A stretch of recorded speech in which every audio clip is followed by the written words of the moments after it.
할렐루야. 우리 수요예배 오신 여러분들을 주님의 이름으로 환영합니다. 주님의 은혜와 평강이 온 예배자들에게 충만할 줄로 믿습니다. 함께 머리 숙여 기도하심으로 주님의 은혜의 보좌 앞에 기쁨으로 나아갑시다. 사랑과 자비가 풍성하신 하나님 아버지, 하나님의 놀라우신 섭리와 인도하심 가운데 어느덧 4월 마지막 수요예배로 주께 영광 돌리게 하여 주심에 감사를 드립니다. 매일이 하나님의 은총이 없으면 살 수 없는 죄인임을 다시 한번 깨닫게 해 주시고 감사와 기쁨으로 주님 앞에 온전히 찬양과 경배를 드리며 복음을 증거하며 세상의 빛과 소금으로 나아갈 수 있도록 주님 역사하여 주시옵소서.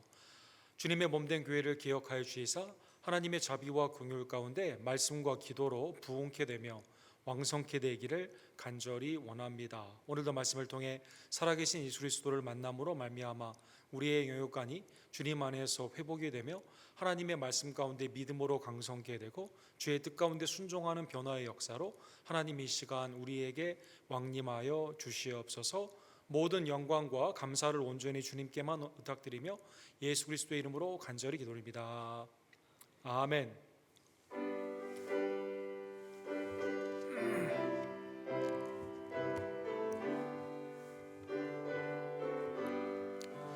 나의 영원하신 기업 생명보다 귀하다.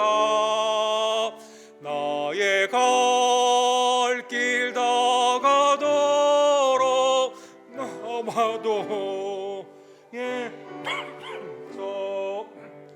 주께로 가까이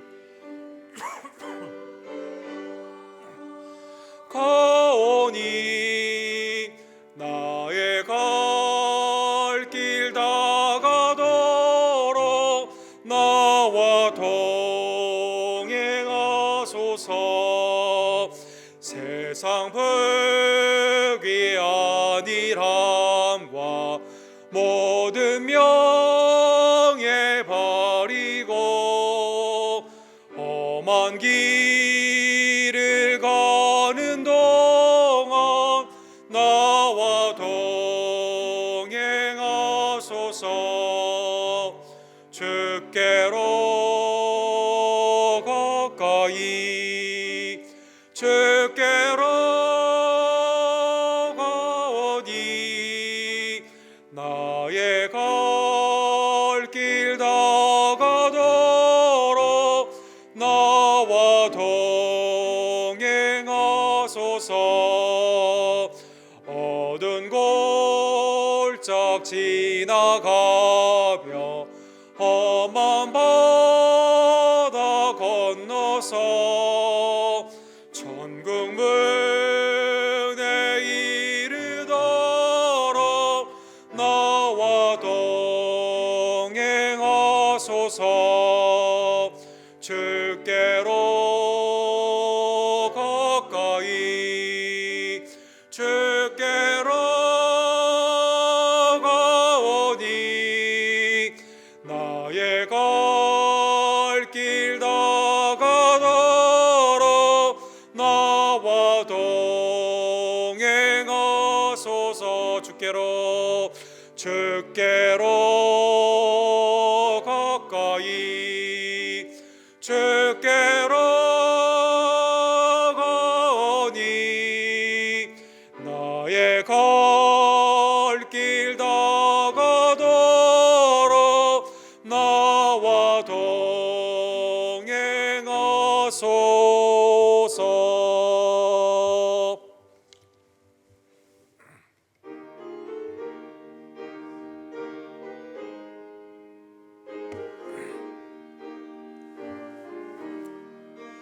예수가 함께 계시니 시험이 오나 겁없네. 기쁨의 근원 되시는 예수를 위해 삽시다. 날마다 주를 섬기며 언제나 죄를 게리고 그 사랑 안에 살면서 딴 딴 길로 가지 맙시다. 이 세상 사는 동안에 주 이름 전파하면서 무한한 복락 주시는 예수를 위해 삽시다. 날마다 주를 섬기며 언제나 죄를 깨리고 그 사랑 안에 살면서 딴 길로 가지 맙시다. 이 세상 친구 없어도 예수는 나의 친구니 불의한 일을 버리고 예수를 위해 삽시다. 날마다 주를 섬기며 언제나 죄를 깨리고 그 사랑 안에 살면서 딴 길로 가지 맙시다. 주께서 심판하실 때 잘했다 칭찬하리니 이러한 성급 받도록 예수를 위해 삽시다. 날마다 주를 섬기며 언제나 죄를 깨리고 그 사랑 안에 살면서 딴 길로 가지 맙시다.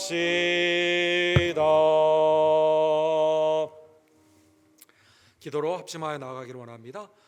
하늘 보좌를 버리시고 우리를 위해 이 땅에 강림하여 주시며 겟세마네 동산, 갈보리 동산까지 우리를 위해 십자가를 지시고 부활해 주신 구원주 예수 그리스도께 모든 영광과 감사를 올려 보냅니다. 부활의 증인으로 위탁받은 우리들 예수 그리스도와 동행하며 담대히 복음을 증거할 수 있도록 하나님 역사하여 주시옵소서. 하나님 우리 교회를 하나님의 작정과 섭리 가운데 주의 피값으로 사주시며 친히 인도하여 주심에 감사를 드립니다.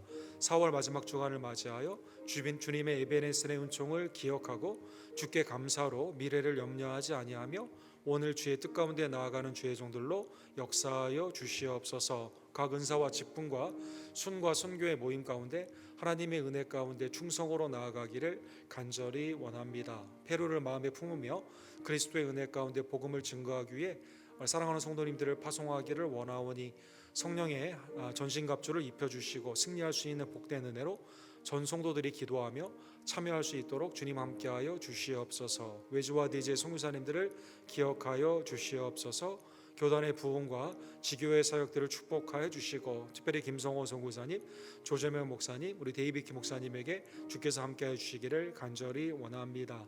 날마다 회복하며 낫게 해주시는 여호와 라파 하나님의 임재가 사랑하는 이선모 목사님, 한규 형제와 이희주 권사님, 우리 조교 집사님과 김영호 성도님, 또 우리 임신한 우리 조아라 집사님에게 하나님의 충만함으로 나타나기를 간절히 원합니다. 오늘도 3일밤 예배로 주님의 전을 사모하며 믿음 가운데 나온 지체들의 발걸음을 주님 이 시간 은혜 가운데 축복하여 주시옵소서. 주여 삼창 우리 그 외치고 주께 나갑시다. 주여 주여 주여.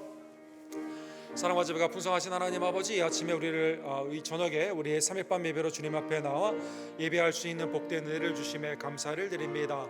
4월 마지막 주간을 맞이하여 에베네셀의 은총으로 지금까지 우리와 함께해 주시고 하나님의 섭리와 작정과 은혜 가운데 하나님 앞에 온전히 설 수 있는 의의 길로 우리를 인도하여 주심에 감사를 드립니다.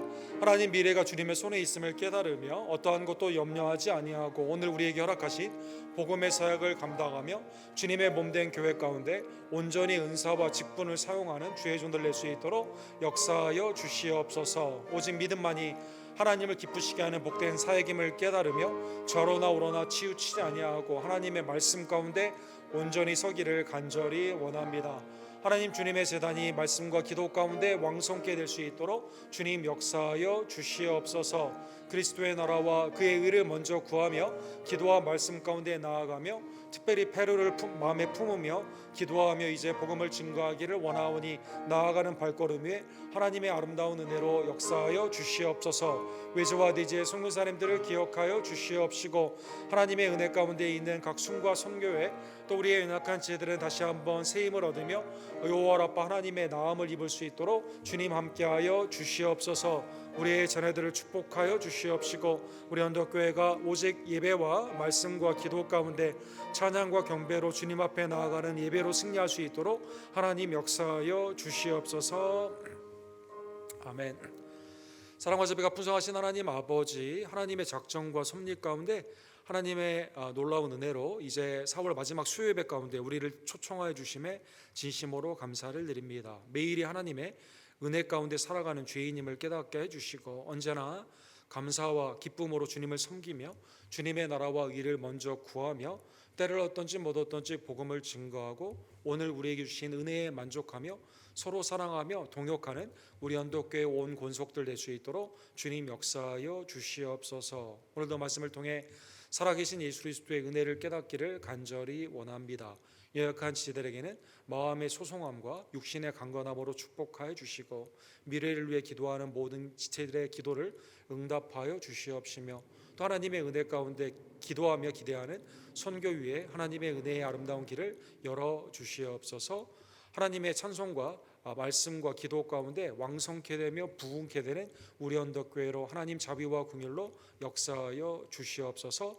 말씀의 모든 은혜가 주님께 있음을 다시 한번 깨달으며 성령님 우리의 마음을 열어주시고 증거하는 자와 받는 자에게 하나님의 은혜의 복으로 역사하여 주시옵소서. 예수 그리스도의 이름으로 간절히 기도합니다. 아멘.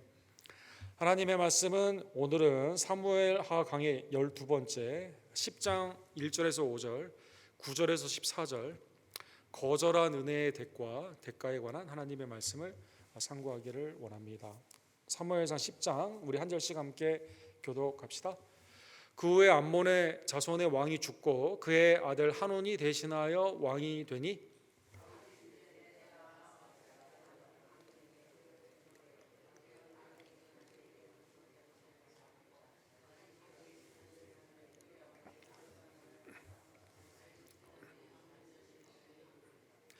암몬 자손의 관리들이 그들의 주 한온에게 말하되 왕은 다윗의 조객을 당신에게 보낸 것이 왕의 아버지를 공경하는 줄로 여기시나이까?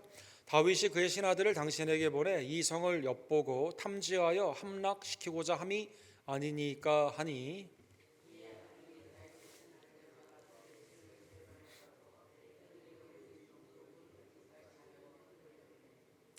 사람들이 이 일을 다윗에게 알리니라. 그 사람들이 크게 부끄러워하므로 왕이 그들을 맞으러 보내 이르기를 너희는 수염이 자라기까지 여리고에서 머물다가 돌아오라 하니라.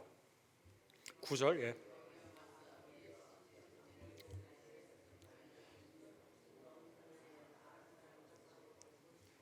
그 백성의 남은 자를 그 아우 아비새의 수하에 맡겨 암몬 자손과 싸우려고 진치게 하고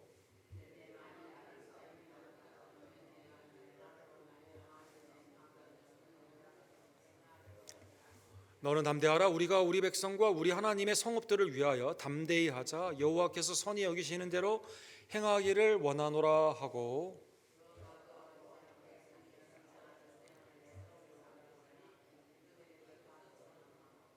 같이 읽겠습니다. 암몬 자손은 아람 사람이 도망함을 보고 그들도 아비새 앞에서 도망하여 성읍으로 들어간지라. 요압이 암몬 자손을 떠나 예루살렘으로 돌아가니라. 아멘.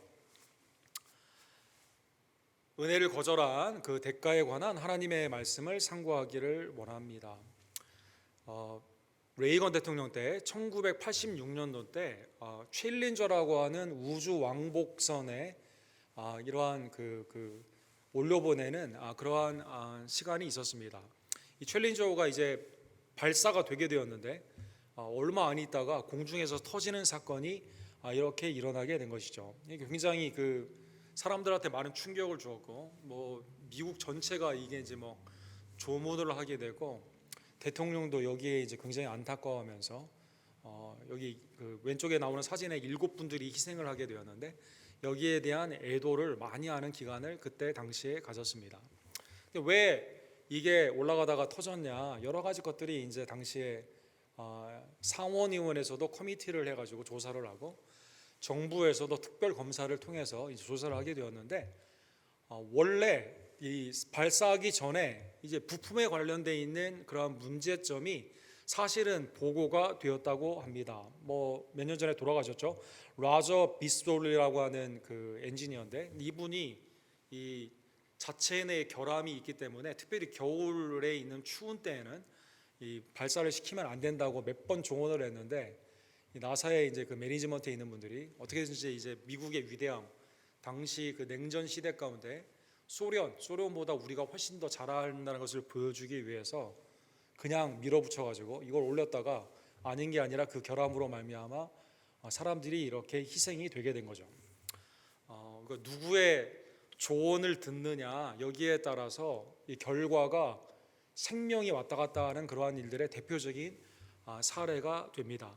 오늘 본문에 보면 지난주에 본 것처럼 하나님의 은혜 헤세드라고 했죠. 하나님의 성품을 나타내는 구약의 251번이나 이렇게 사용된 단어로 은혜, 은총, 친절, 사랑, 선하심, 자비로우심 여러 한글로 상황에 따라 번역이 이렇게 되는 하나님의 전적인 성품을 나타내는 이것 가운데 사울의 아들 요나단의 아들 장애인인 무비보셋에게 다윗이 하나님의 은총을 베풀게 됩니다. 그래서 요나단으로 말미암아 은총을 베풀게 되면서 모든 토지를 다 회복을 시키고 그 다음에 모든 먹을 것을 다 주게 되고 특별히 무비보셋은 자기 아들처럼 예루살렘에서 왕국에서 함께 밥을 먹는 그러한 특혜를 받게 되었습니다. 여러분 본문에 보면 놀라운 것이 이 다윗이 무비보셋에게 은혜를 베푸는 어떻게 보면 사울 자기를 죽이려고 했던 사람 아닙니까? 다이너스티 왕조가 바뀌었잖아요. 당시에는 어떻게든지 남자를 찾아가지고 죽이는 그러한 시대에 하나님의 은혜와 자비 가운데 자기 아들로 입양을 하듯이 이렇게 은혜를 베풀게 되었는데 하나님이 원수였던 우리들을 경건하지 않고 죄인 되었던 우리들을 위해서 화목제물 예수님으로 주심으로 말미암아 우리가 하나님의 자녀 가운데 주님과 함께 먹고 마시는 하나님의 친교의 화목의 축복을 받게 되는 것처럼 그걸 예를 가장 극명하게 보여주었는데 오늘 본문에 보면 같은 단어가 한 번 더 등장을 하고 있습니다. 그런데 등장을 하는데 누구에게 등장을 할까요? 암몬에게 등장을 하고 있습니다. 10장 1절과 2절에 보면 그 후에 암몬 자손의 왕이 죽고 그의 아들 한운이 대신하여 왕이 되니 다윗이 이르되 내가 나하스의 아들 한운에게 은총을 베풀되 그의 아버지가 내게 은총을 베푼 것 같이 하리라 하고 다윗이 그의 신하들을 보내어 그의 아버지를 조상하라 하니라. 이 장례가 있는데 아버지 오늘 본문에 나오는 그 이름이 그 은총을 베푼 자라라고 표현이 되어 있죠. 나하스라고 하는 왕이 죽게 되었는데 아들 한운이 왕권을 이어받게 되었습니다. 그러니까 아버지가 돌아가시는 장례 가운데 다윗이 사절단을 보내가지고 조의를 표하게 되는 것이죠. 이 뜻은 무슨 뜻입니까? 아버지와의 호의의 관계가 네가 이제 새로 왕이 되는데 아들에게도 지속이 된다. 이걸 이제 표현하게 되게 되는 것이죠. 그래서 국가적인 애경사에 이 사절단을 하게 되는 영국 엘리자베스 여왕이 돌아가셨을 때 각국의 그 수상들이나 대통령들이 가서 우리나라 대통령도 가지 않았습니까? 가서 조의를 표하는 이것처럼 이 국가적인 관계 가운데 호의의 관계가 계속되는 것을 표현을 하여 주게 되는 것이죠. 특이한 것은 다윗이 이것에 헤세드 은혜와 친절과 자비와 긍휼의 관계로 암몬을 보고 있다는 것입니다.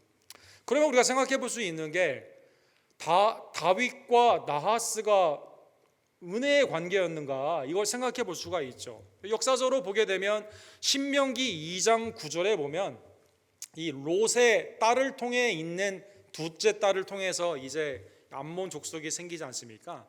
그래서 형제간이기 때문에 전쟁하지 말고 친하게 지내라. 신명기 2장 9절에 이렇게 말하고 있죠. 암몬 족속을 가까이 이르거든 그들을 괴롭히지 말고 그들과 다투지 말라.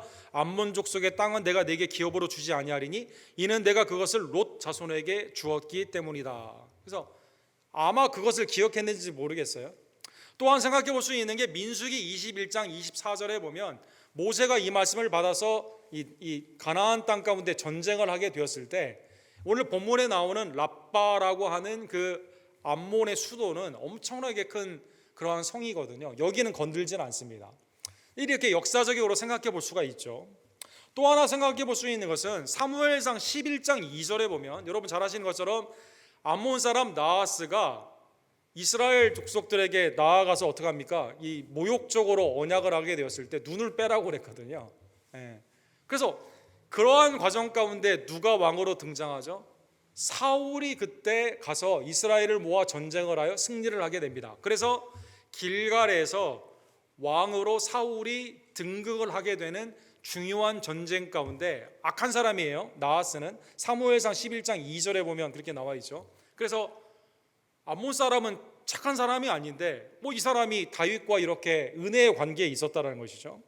사무엘상 12절에 보면 너희가 암몬 자산의 왕 나하스가 너희를 치러옴을 보고 너희의 하나님 여호와께서는 너희 왕이 되심에도 불구하고 너희가 내게 이르기를 아니라 우리를 다스릴 왕이 있어야 하겠다노라. 사울이 경고를 하게 되었을 때 이스라엘이 왜 왕을 달라고 했을까요? 블레셋과 더불어 암몬 자손인 암몬 왕인 나하스가 괴롭게 했기 때문에 우리도 이러한 왕처럼 좀 전쟁에 능하고 다른 나라의 땅도 차지할 수 있을 만큼 그러한 왕이 있어야만 되겠다. 사무엘이 안 좋은 예로 이렇게 나하스를 예를 들었다는 것입니다.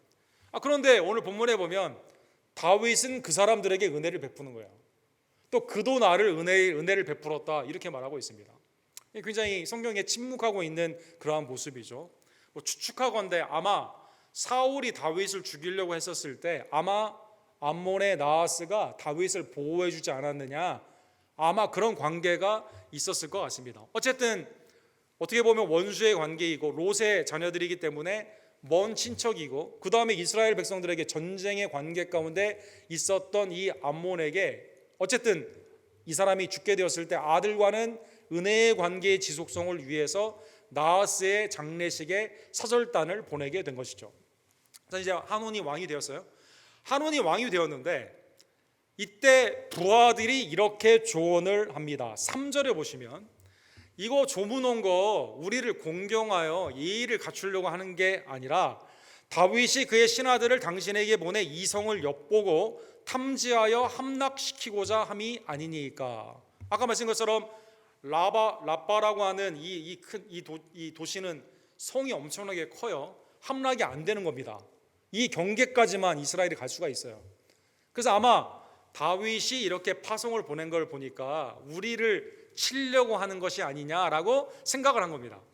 어떻게 보면 부하들의 조언이 역사적으로 봤을 때는 틀리지 않은 것처럼 보입니다. 여러분, 이스라엘의 역사 가운데 이스라엘은 정탐꾼을 잘 보내는 족속입니까 아닙니까? 정탐꾼을 잘 보내죠. 잘 보냅니다. 가데스 바냐에서 12족속 대표를 해가지고 보내지 않았습니까? 또 여호수아가 어디를 치기 위해서 여리고성을 치기 위해서 어떻게 했죠? 2명을 또 보내거든요. 아마 그런 걸 생각했는지 모르겠어요. 과거를 생각해가지고.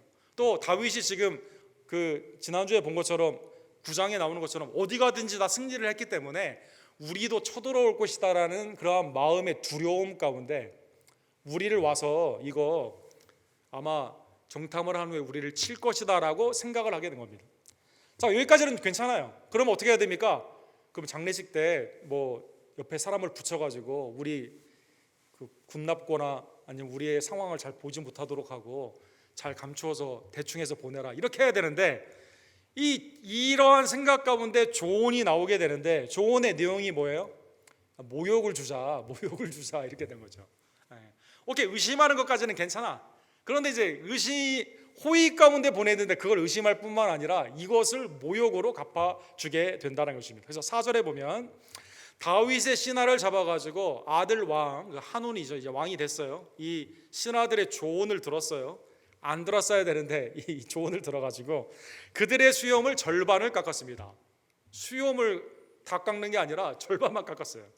그 다음에 의복의 중동 볼기까지 자르고 히브리 원에 보면 가운데를 잘랐다 이렇게 되어 있죠. 그 의복의 가운데를 자르게 되면 남자의 앞부분을 자르게 되면 뭐 남자의 수치가 드러나게 되고, 뒤를 잘랐다면 뭐 이제 뒷부분이 드러나기 때문에 이게 굉장히 곤란한 모욕을 주게 되는 것이라는 것입니다. 레위기 19장 27절에 보면 수염을 손상시키지 않도록 해라, 이게 율법이 있거든요. 율법 가운데 있는 그것을 이 사람들이 알고 거꾸로 다 깎는 것도 아니고 반절만 깎아가지고 모욕을 주는 거죠. 이사야 7장 20절과 이사야 20장 4절에 보면 의복을 벗기는 그것은 노예로 취급하는 겁니다. 노예를 갖고 갈 때 옷을 벗겨요.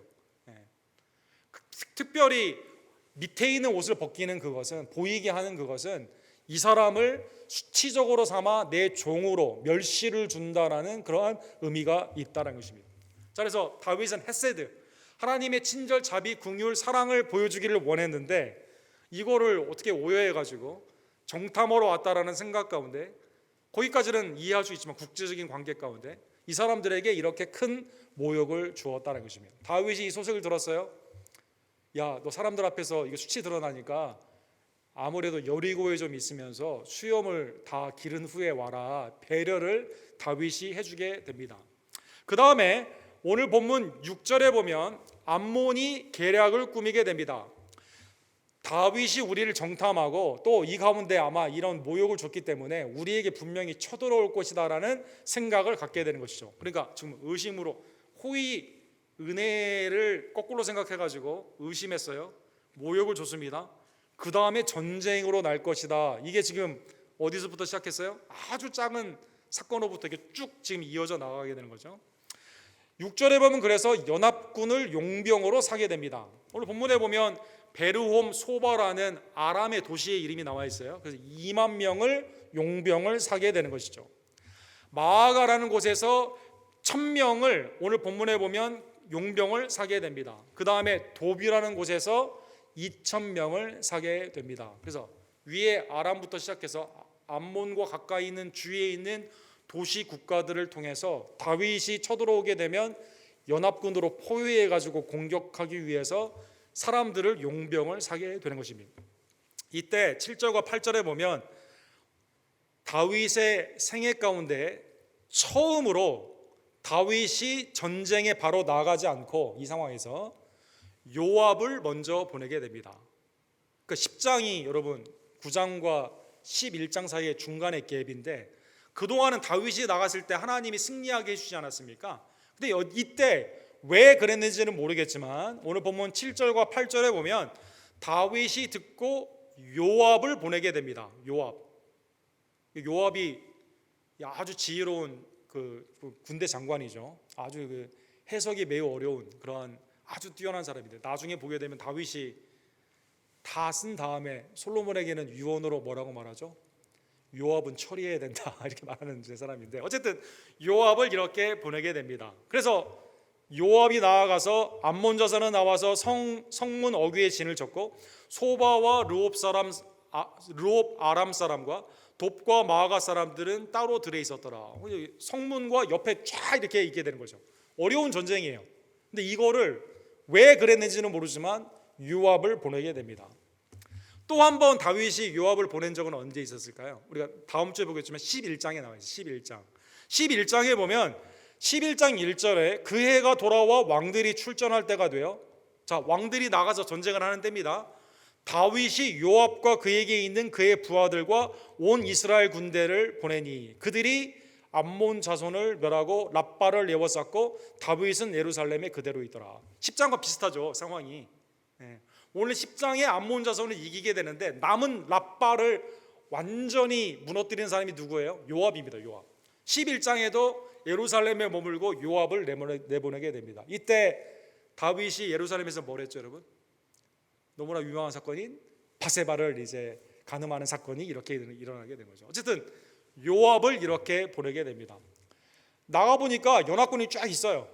그러니까 이제 그 요압이 이제 여기에서 이제 생각을 하는 거죠. 12절에 보면 굉장히 신앙 가운데 백성들에게 사기를 진작시켜 주게 됩니다. 동생이 아비새도 이 군대 장관이거든요. 아비새도 전쟁을 굉장히 잘해요. 그래서 둘로 나눠요. 그래서 이쪽 진영과 이쪽 진영, 만약에 네가 어려우면 내가 가서 돕고 내가 어려우면 네가 나를 와서 도울 거다. 이렇게 두 개로 나누어 가지고 절반으로, 여러분 앞에 이 단어 두 개로 나눈다는 뜻이 수염을 절반으로 나눴다는 그 단어가 똑같은데 참 그 성경에 아주 그 단어의 유의죠. 이 둘로 이렇게 나눠 가지고 12절에 보면 너는 담대하라 우리가 우리 백성과 우리 하나님의 성읍들을 위하여 담대히 하자. 너무나 하나님의 전쟁 가운데 신앙이 너무 좋습니다. 여호와께서는 선히 여기시는 대로 행하기를 원하시니라. 그래서 이제 전쟁에 나아가게 됩니다. 그리고 하나님이 이 전쟁을 요압에게 붙여주시게 되는 것이죠. 요압과 그와 함께한 백성이 아람 사람을 대항하여 싸우려고 나아가니 그들이 그 앞에서 도망가고, 많이 할 필요도 없어요. 앞에서 이렇게 도망을 가게 된다는 것입니다. 요압의 아주 너무나 좋은 다윗을 대신하여 전쟁에 나아갔다가 그것도 하나님의 이름으로 이렇게 승리를 하게 되는 것이죠. 오늘 본문의 17절과 18절에 보면 이걸 이제 전쟁 가운데 자기들이 지는 것을 보게 되었을 때 아람 사람들이 이렇게 생각을 하는 거죠. 이제 전쟁에 우리가 이길 줄 알았는데 이 한온이라는 사람만 말만 듣고 돈을 받고 용병으로 나아가서 전쟁에 나아갔다가 전쟁에 지는 지금 수치의 상황이 이렇게 나와 있지 않습니까? 그래서 17절과 18절에 보면 아람 사람들이 이제 누구를 치게 되냐면 요압이 아니라 누구를 치냐면 다윗에게 나아가게 됩니다. 그러니까 전쟁은 들판에서 지금 양쪽의 진영 가운데 요압이 승리를 했어요. 남아있는 백성들이 요압은 안 되겠는데 다윗을 향해 진을 치게 됩니다. 그래서 이때 다윗이 참전을 하게 됩니다. 여러분, 처음부터 다윗이 나간 게 아니라 요압이 다 승리했어요. 그리고 나머지 있는 사람들이 시비를 걸어오게 되었을 때 다윗이 참전을 하게 되는 것이죠. 그래서 18절에 보면 다윗이 아람 병거 700대와 마병 4만 명을 죽이고 또 군사령관 소박을 치매 거기서 죽으니라. 그러니까 괜히 다윗에게 달려들었다가 다윗도 뛰어난 전쟁에 능한 사람 아닙니까? 다윗이 나머지 있는 사람들을 다 거기에서 처리를 하게 되는 것이죠. 19절에 보면 아람 사람들의 어리석음이 여기에 나타납니다. 하닷 에살, 이거 아람 사람의 왕이에요. 하닷 에살에게 속한 왕들이 자기가 이스라엘 앞에서 패함을 보고 이스라엘과 화친하고, 4만 명이 죽었어요. 수많은 전쟁에 나간 사람이 다 전사자가 났습니다. 그때서야 무슨 생각을 합니까? 화친을 하고 우리가 종노릇 하는 게 낫겠다 해서 여기에서 화친을 하게 되는 거죠. 그러므로 아람 사람들이 두려워하여 다시는 암몬 자손을 돕지 아니하니라. 여기에서 이제 완전히 이제 그 한운이 이제 낭패를 보게 되고, 그 다음에 이제 다음 주에 보게 되는 11장에서 랍바를 요압이 이제 다 함락을 하게 되는 것입니다. 사랑하는 성도들은 오늘 본문에 보면 이스라엘과 암몬의 전쟁이었죠. 조언을 잘못 들어가지고 한운이 아주 백성들뿐만 아니라 나라가 그냥 망하게 되는 그러한 일이 있었습니다. 사랑하는 성도 여러분, 이것은 이스라엘의 왕에게도 비슷한 사건이 있습니다. 예를 들어서 솔로몬의 아들인 르호보암이라는 왕이 있습니다. 왕이 되었을 때 사람들의 조언을 듣기 위해서 먼저 아버지와 함께했던 어르신들에게 얘기를 듣습니다. 어른들이 뭐라고 말합니까? 노인들이 솔로몬이 여러 부역 가운데 우리를 어렵게 하고 세금을 너무 많이 들었기 때문에 이거를 무게 좀 가볍게 하는 게 좋겠습니다 라고 하게 됩니다. 다른 어렸을 때 있었던 친구들에게 물어봐요. 친구들은 뭐라고 말하죠? 무슨 소리냐고, 배나 더해가지고 더 심한 것으로 해야 된다라고 했습니다. 이때 르호보암이 누구의 말을 듣죠? 이 어린 친구들의 말을 듣게 됩니다. 내 아버지는 너희의 멍에를 무겁게 하였으나 나는 너희의 멍에를 더욱 무겁게 할지라. 내 아버지는 책찍으로 너희를 징계하였으나 나는 전갈 책찍으로 너희를 징치하리라 하느니라. 열왕기상 12장에 보면 이 사건이 있습니다. 이 일로 말미암아 어떻게 됩니까? 나라가 두 동강으로, 여로보암이라는 사람이 이 군대 장관인데 이 사람이 이제 다른 사람들의 지지를 받아서 북이스라엘로 나누어지게 되는 것이죠. 그런데 사랑하는 여러분, 르호보암은 솔로몬의 아들 아닙니까? 그런데 르호보암의 어머니는 누구일까요? 르호보암의 어머니는 사랑하는 여러분, 암몬 여자입니다. 놀랍죠? 조언을, 하필 오늘 우연의 일치인지 모르겠지만 성경에서 암몬의 왕이었던 한운이 조언을 잘못 들어가지고 나라가 망하게 되는 그런 사건이 있는데, 암몬의 이 여인과 솔로몬의 그 사이에 나온 여로보암이 이 하나님의 말씀을 듣지 않고 하나님을 경홀히 여기고 또 지혜에 있는 어르신의 말씀을 듣지 않고 사람들을 더 힘들게 하는 자기의 권력의 그러한 일로 말미암아 이 가운데 나라가 이 두 가운데로 나누어지게 되게 되는 것이죠. 그래서 열왕기상 14장 21절에 보면 그의 어머니 이름은 나아마요 암몬 사람이었더라 이렇게 되어 있거든요. 이 르호보암의 어머니가 나아마라는 여인인데 암몬 사람이라고 되어 있는데, 이 사건이 이렇게 비슷한 사건으로 앞에 미래에 똑같이 일어나게 되는 것이죠. 잠언 14장 15절에 보면 우리도 조언을 잘못 들을 경우가 많이 있죠. 어리석은 자는 온갖 말을 믿으나 슬기로운 자는 자기의 행동을 삼가하느니라. 어리석은 자의 특징이 뭡니까? 아니 슈퍼마켓에서 물건을 하나 살 때 이게 좋은지 나쁜지 막 리뷰 같은 거 읽어보고 그런 데는 신경을 엄청 많이 써요. 옷 하나 사는 것도 막 몇 번 입어보고 막 신경을 많이 씁니다. 근데 정작 중요한 일은 건성으로 들어가지고 어디다 누가 이 가게 한번 해보라 그러면 좋은 줄 알고 그냥 크게 투자를 하거나 사람들은 자녀에게 있어서 어떻게 가르치나 이런 것들에 관해서는 별로 연구를 안 해요. 사람들은 신앙과 같은 중요한 일 가운데는 이게 하나님의 은혜 가운데 이게 누구의 말을 들어야 되는지, 삶 가운데 있어서 내가 어느 길로 살아야 되는지 인생의 중요한 문제에는 아니 작은 거 살 때도 막 깊이 집에 있는 뭐 세탁기나 뭐 살 때 막 자세히 알아보잖아요.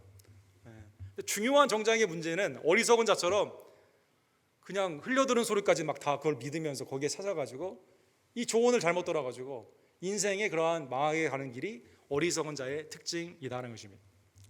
사랑하는 성도 여러분, 역사적으로 르호보암뿐만 아니라 전 세계에서 가장 조언을 잘못 들은 예는 어디일까요? 1차 대전이 끝나는 조약 가운데 독일이 당시에 1차 대전의 주범 아니었습니까? 그래서 베르사유 조약이라고 1919년에 프랑스에서 윌슨 대통령과 더불어 미국의 여러 정상들이 독일이 이제 더 이상 전쟁을 하지 못하도록 절대 군인을 드래프트 하지 못하고 헌법상으로 그 다음에 군비를 쓰지 못하도록 약속을 받고 이 가운데 이제 1차 세계대전이 종전이 되게 되었습니다. 그런데 이제 히틀러가 나오게 되죠. 몇 년 후에 히틀러가 나오게 되면서 주위에 있는 부하들이 절대 폴란드를 침공하면 되지 않고 절대 이 조약을 어기면 되지 않는다고 수없이 그 부하들이 말을 했는데, 히틀러는 무슨 생각을 가지고 있어요? 우리가 전 세계를 제패할 수 있다라고 해서 전쟁을 일으키게 됩니다. 그래서 여기에서 수천 몇 명이 죽게 되는, 이 히틀러가 자기의 고집 가운데 이 괴링이나 잘못된 사람들의 조언을 들어가지고 나라가 망할 뿐만 아니라 나라의 백성들이 다 죽게 되는 그러한 일들이 일어나게 되는 것이죠. 자, 오늘 본문의 말씀을 깨달으면 우리는 누구의 음성을 들어야 되느냐? 하나님은 여러분과 저에게 헤세드를 베풀기를 원해요. 주님이 우리에게 호의, 친절, 사랑을 베풀기를 원합니다.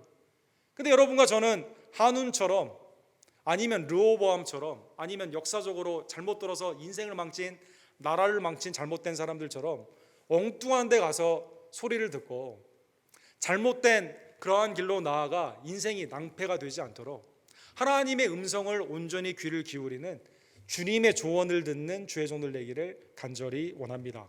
고린도후서 6장 2절에 보면 바울 사도는 고린도 교회를 향해 이렇게 말하죠. 고린도 교회의 가장 큰 문제는 뭐였죠? 엉뚱한데 부활이 없다는 사람들, 악한 동무들과 어울리는 거 아닙니까? 하나님의 은혜 안에서 우리에게 주신 경건과 그 거룩을 쫓지 아니하고 에프로다일이 비너스 신에 가서 음란을 저지르는 그러한 교회 아니었습니까? 바울 사도가 이렇게 말을 합니다. 내가 은혜 베풀 때에 너에게 듣고 구원의 날에 너를 도왔다 하셨으니 보라 지금은 은혜 받을 만한 때요 보라 지금은 구원의 날이로다. 지금 하나님의 은혜의 말씀이 지금 나에게 있는데 이거는 듣지 않고 엉뚱한 곳에 가서 삶을 그르치는 그러한 사람들에게, 성도들에게 하나님의 말씀을 인용하라는 거죠. 아니 남유다가 이사야 당시에 하나님의 말씀을 듣지 않고 은혜가 어베일러블한데 그 음성을 듣지 않고 어떻게 합니까? 엉뚱한 나라에 가서 군비를 빌려올라는 생각을 하죠. 엉뚱한 곳에 가서 우상을 섬기게 되죠. 지금이 은혜 받은 만한 때요, 지금이 구원의 날이다라는 것입니다. 그래서 사랑하는 성도 여러분, 주님의 은혜 가운데 우리에게 주시는 말씀의 은혜, 기도의 은혜, 교회 공동체의 은혜, 나의 삶 가운데 있는 성령의 인도하심의 그 조언을, 하나님의 음성을 여러분과 제가 들으며 주님의 호의 가운데 은혜로 받고 헤세드를 헤세드 가운데 받음으로 말미암아 우리의 삶이 주님 안에서 온전케 되고 하나님의 복을 누리는 주의 종들 되기를 간절히 원합니다. 골로새서 1장 20절, 마지막으로 20절에 보면 하나님께서는 사랑하는 성도 여러분, 원수된 우리들을 그리스도의 십자가로 화목하게 하셨습니다. 우리와 하나님 사이의 죄가 제거가 되었습니다. 그의 십자가의 피로 화평을 이루사 만물 곧 땅에 있는 것들이나 하늘에 있는 것들이 그로 말미암아 자기와 화목하게 되기를 기뻐하심이라. 하나님은 그리스도로 말미암아 죄를 제거하시고 여러분과 제가 화목 가운데 교제하기를 원했어요. 지금도 죄인들 사이에 복음을 증거하며 하나님의 은혜로 죄를 제거하시고 구원의 은총으로 하나님의 영적인 가족으로 삼기를 원하신다라는 것입니다. 다윗의 호의를 한운이 받아들였다면 얼마나 좋았어요. 4만 명이 죽지 않아도 되고, 사랑하는 여러분, 나라가 망하지 않아도 되는데, 하나님의 은혜 가운데 여러분과 제가 하나님의 은총의 생명의 말씀, 은혜의 말씀, 복되고 귀한 말씀 가운데 온전히 귀를 기울이며 이 은혜 안에서 머물며 또 이 복음을 증거하는 하나님의 화목의 백성들 되기를, 헷세대의 백성 되기를 간절히 원합니다. 기도합시다. 사랑과 자비가 풍성하신 하나님 아버지, 오늘 말씀을 통해서 암몬에게 다윗이 은혜를 베푸는 그 사건 가운데, 그러나 그 호의를 의심을 하게 되고 그 다음에 전쟁을 일으켜 수치와 모욕 가운데 결국 그 결과로 은혜를 거절한 대가로 한온과 암몬의 또 아람에 있는 많은 사람들이 멸망당하는 그 사건을 보게 하심에 진심으로 감사를 드립니다. 오늘도 하나님의 은혜의 말씀이 내게 귀를 기울이라고 말씀하고 있는 이때, 보라 지금이 구원의 날이고 하나님의 은혜 받을 만한 날이라고 말씀하고 있는 이때 우리의 귀가, 영적인 우리의 귀가 주님 앞에만 향하기를 간절히 원합니다. 어리석은 자는 모든 말을 믿는다고 했습니다. 세상의 소리를 제거하고 오직 주님의 아름다운 음성을 들으며 이 복음을 기쁨으로 증거함으로 말미암아 십자가로 화평케 하시고 화목케 하신 하나님의 놀라운 은혜의 도구로 사용을 받는 하나님의 헷세드, 자비와 긍휼의 백성들이 될 수 있도록 주님 역사하여 주시옵소서. 하나님, 성도 간의 모든 교제와 우리의 언어가 오직 은혜의 소금이 되는 복된 말씀들 되기를 간절히 원합니다. 세상의 것들은 믿지 아니하고 오직 그리스도의 말씀을 부드러운 마음으로 온전히 믿고 그 말씀 안에서 교제하며 그 말씀을 증거하는 하나님의 복된 백성들로 이 시간 역사하여 주시옵소서. 예수 그리스도의 이름으로 간절히 기도드립니다. 아멘. 주신 말씀을 기억하시면서 214장 우리 함께 찬양드리겠습니다.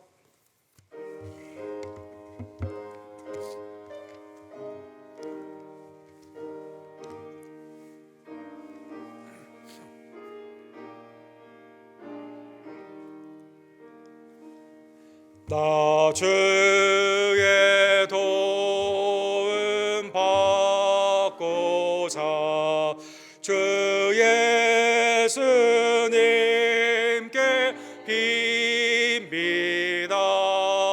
그 구원하러 가시사 날 받아 주소서. 내 모습 이대로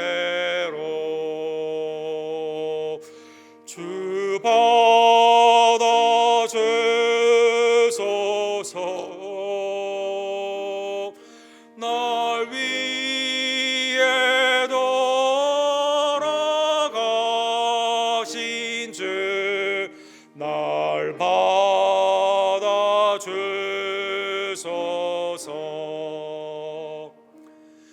큰 죄에 빠져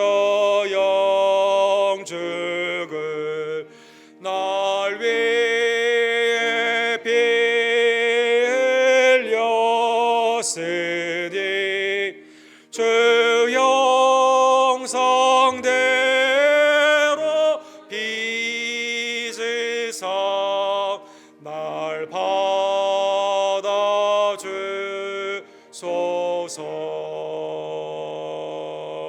내 모습 이대로 주 받아주소서. 날 위해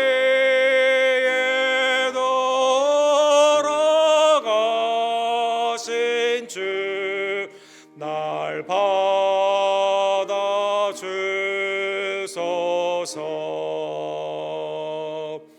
내 힘과 결심 약하여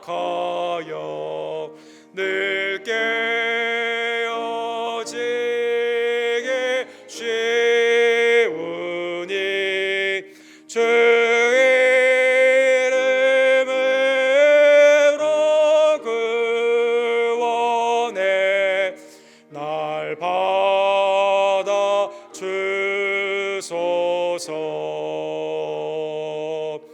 내 모습 이대로 주 받아주소서.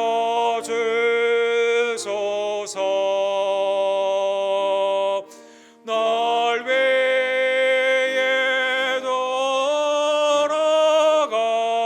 돌아가신 주 날 받아주소서.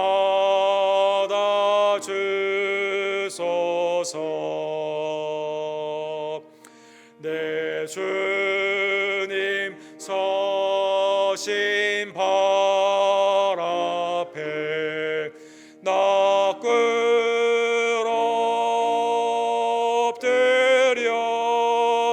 엎드렸으니 그 크신 역사 이루게 날 받아주소서.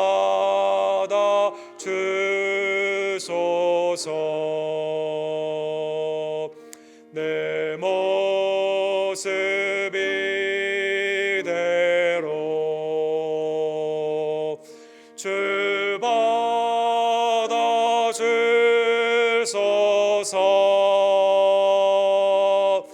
날 위해 돌아가신 주 날 받아주소서.